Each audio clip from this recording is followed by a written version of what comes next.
We will fix the Bosch dishwasher error E6103 water inlet, flow fault and reset and step fixes. So the fix one, you can firstly check the water supply. Make sure the water tap under the sink is fully open. Then after check if there is a good water pressure in the hose. After that restart the dishwasher.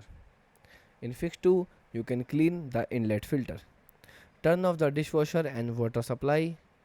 Then remove the inlet hose from the back. Then take out the small filter and clean it under the running water. After that, reconnect everything properly. In the fix 3, you can inspect the inlet hose. Check the hose for bend or kinks.